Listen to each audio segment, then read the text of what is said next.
And now to introduce our final honoree this evening, please welcome from the Los Angeles Area Chamber, President and CEO Gary Tobin.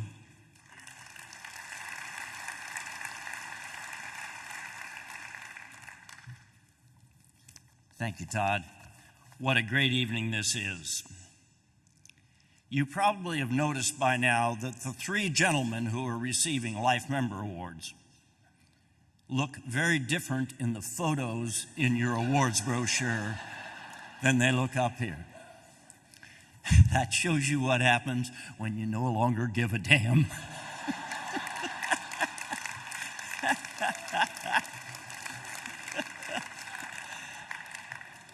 Well, our next honoree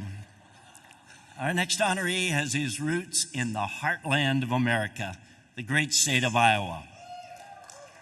His hometown of Jackson Junction, Iowa, population 57. He has his first leadership roles as a Trojan at Turkey Valley Senior High School class of 1966.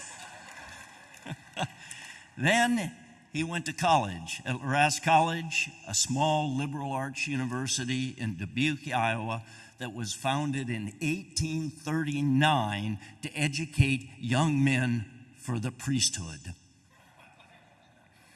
Harvey became an evangelist for business and capitalism.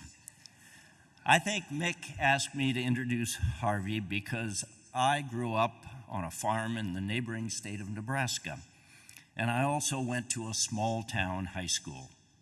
A friend of mine used to say, "Oh, Nebraska, that's Iowa without the nightlife."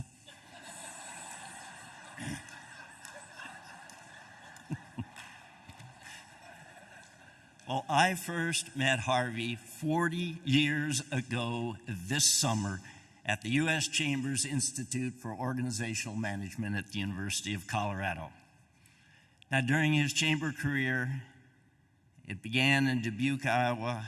Harvey served a total of 4 communities, and he held literally every leadership role in ACCE. Harvey was a great ACCE chairman because he had served communities of all sizes, and his goal was to help every chamber in every community, no matter their size. One story tells you a little bit about Harvey. When he left Greenville, he was followed by Dick Blouse.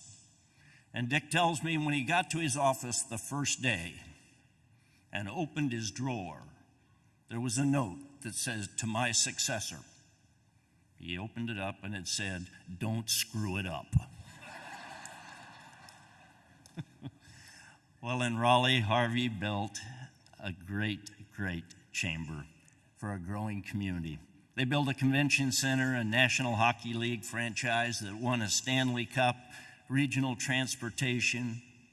They revived downtown, and he did it all at the same time that he was willing to help ACCE and all of his friends in chamber work. And people noticed. The North Carolina legislature presented Harvey with the highest citizen honor in the state. Now, one of my lasting memories of Harvey will always be as a colleague who enjoyed having a good time and always made life when you were around Harvey more fun. Probably there are just a few people in this audience who remember in the 1980s his role as a member of the Blues Brothers at a skit at this annual ACCE conference. Well, my final kudo goes to Pam. Pam and Harvey have been married for 46 years, and they knew each other for 8 years before that. Pam, you've been a wonderful partner, a wonderful wife and mother, and you have been with Harvey every step of this journey. Now let me tell you a little more about Pam. When I told her that I was introducing Harvey tonight, she said, "Make it short." She said, "Use this introduction. Harvey is a legend in his own mind." What can we say about Harvey that he hasn't already said about himself? Thanks, Pam. Please join me in welcoming Harvey Schmitt, your Lewis Honorary Life Member.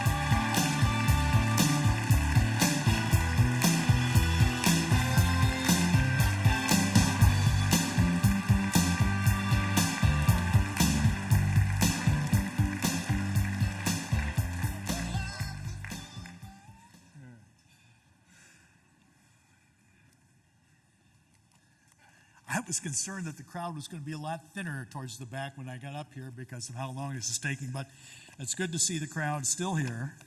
I want to congratulate Tim Giuliani on his CCE, my successor at the Greater Raleigh Chamber of Commerce, and it would be difficult to be in this spot without great staff support, and I want to thank the great team from the Raleigh Chamber that's here, and then I've got a couple of other folks like Evelyn Martin and Deming Bass in the crowd who have been great staff members of mine over the years, and thank you very much for your support. On a cold night, very cold, in January of 1972, at the Harding's Drugstore in downtown Dubuque, Pam and I ran into the friend of a fraternity brother who had applied for the job as the assistant manager at the Dubuque Area Chamber of Commerce. But she wasn't having any success in closing the deal. And on the way home, Pam leaned over to me and says, "You know, that sounds like a job where BS would sell. You should apply."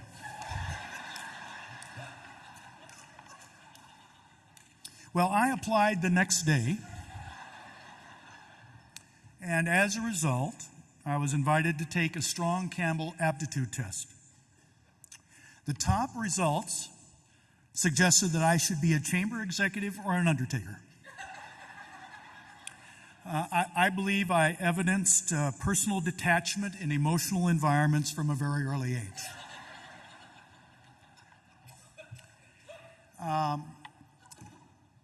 That experience taught me two important lessons, one of which may appeal to you and one may not.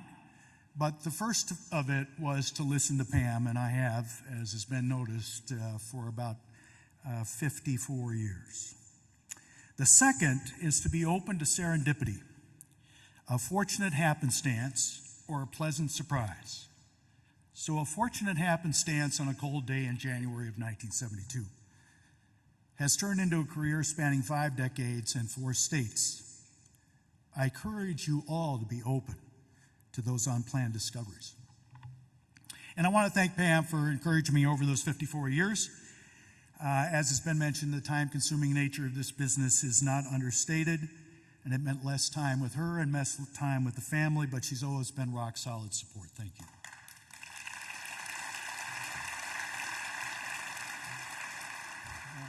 I want to thank ACCE. This has been a very pivotal organization in my career. I attended to over 40 annual conferences and countless number of other meetings since my first one in New Orleans in 1974. And for those of you who are interested, we saw, I think, Peggy Lee performing. And a lot of people don't even know who Peggy Lee is. So ACCE helped me acquire and hone my professional skills through the and then through the retirement trust build personal security. And for those of you who aren't in the retirement trust, I encourage you to do that. That's the reason I was able to get out of this business before I hit 70. The foundation of my organizational philosophy, my strategies, some of the very best ideas I ever got, I learned at these conferences and leadership opportunities that ACC afforded me. Now, finally, I want to take a very serious note to those of you in the room, and I know many of you don't know who I am or any of the other people that have been up here, but you all play very important roles in your community. After 43 years, I see the Chamber as the only organization in your community that is solely focused on the prosperity agenda. Yes, more and more members are asking what's in it for me, but the Chamber is more than a personal support group for a member company. It is a community voice advocating for a quality, prosperous place to live and do business. The core value proposition should not be lost in pursuit of appealing to a broader support base. We need to make the case that a well-run chamber does big things that take time and are often fraught with conflict, but in the end, makes the place where we live and work a better place. And isn't that worth supporting? Thank you very much.